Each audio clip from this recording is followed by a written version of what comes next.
মনি kitchen tips থেকে সবাইকে স্বাগতম। এখন আমি একটা রান্না নিয়ে আসছি। সিম, আলু, টমেটো আর ডালের বড়ি দিয়া ঝোল। নিরামিষ। প্রথম আমি তেল দিয়ে দিচ্ছি।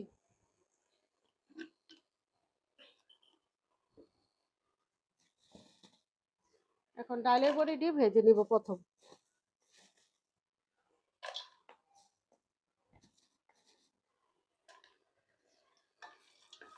ডালের বড়ি দিয়ে একটু লাল লাল করে ভেজে নেব।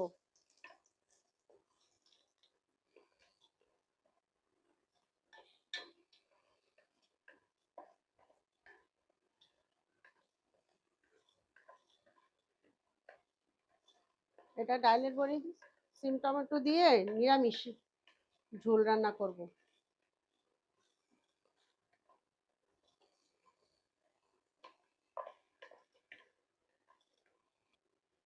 এই যে এখন আমার ডালের বড়ি ভাজা হয়ে গেছে, এখন আমি নামিয়ে নিব।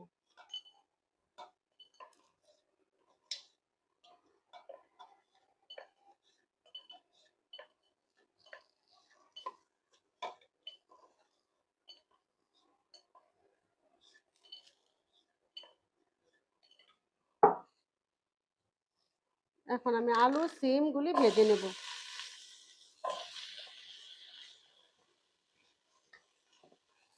আলু সিম গুলি ভেজে নেব।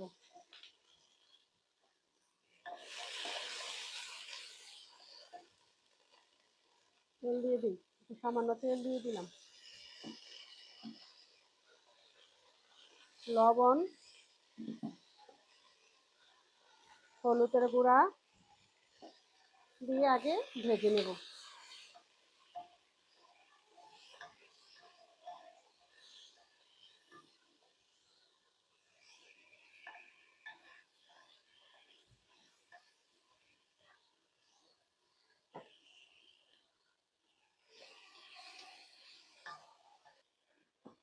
এখন সামান্য একটু জল দিয়ে দিচ্ছি।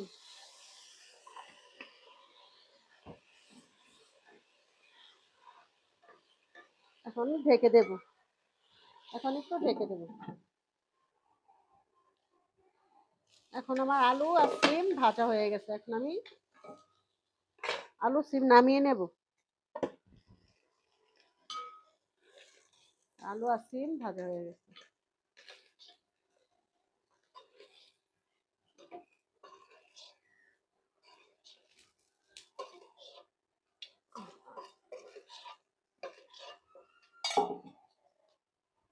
এখন আমি আবার তেল দিয়ে দিচ্ছি।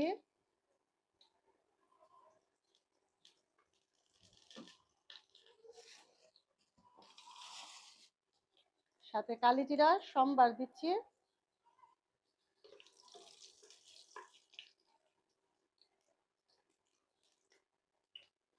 কালি জিরা সম্বার দিয়ে দিলাম। এখন একে একে জিরা ফাঁকি, মরিচ ফাঁকি, তারপরে ধনিয়া ফাঁকি, হলুদ ফাঁকি,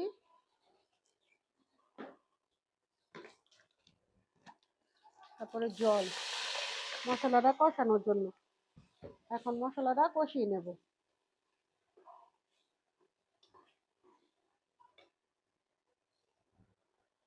লবণ,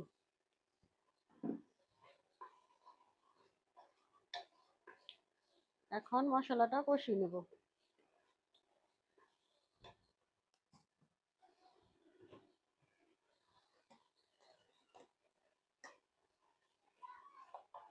মশলাটা কষিয়ে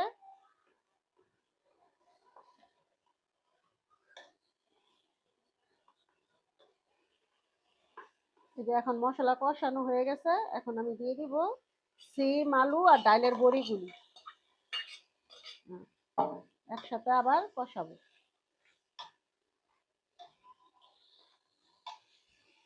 সাথে টমেটো,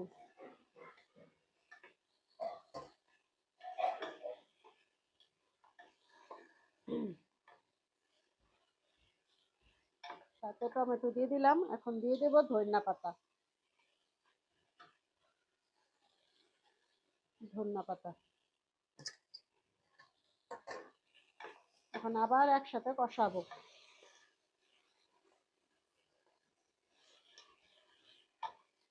ভালো মতন কষিয়ে নিরামিষ তরকারি রান্না করতে পারবেন।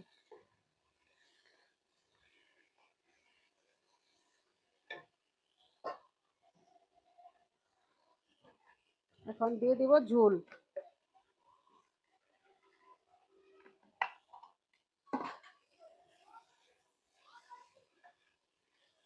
এখন ঝোল দিয়ে দেব। ঝোলটা দিয়ে দিলাম। ঝোলটা দিয়ে কিছুক্ষণ ঢেকে রাখবো। আবার ঢেকে রাখবো।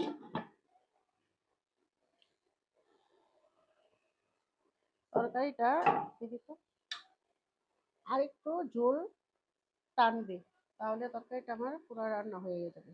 আর কিছুক্ষণ রাখলেই হয়ে যাবে।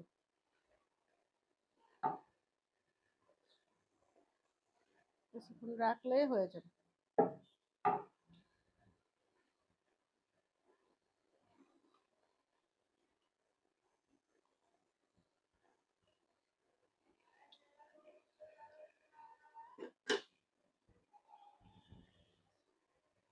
আর কিছুক্ষণ রেখে দিলে আমার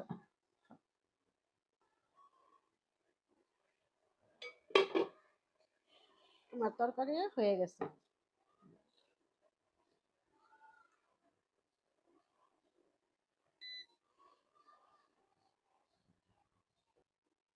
এই যে আমার তরকারি হয়ে গেছে। সিম, আলু, টমেটো আর ডালের মাসকলাই ডালের বড়ি দিয়ে এভাবে খেয়ে দেখবেন।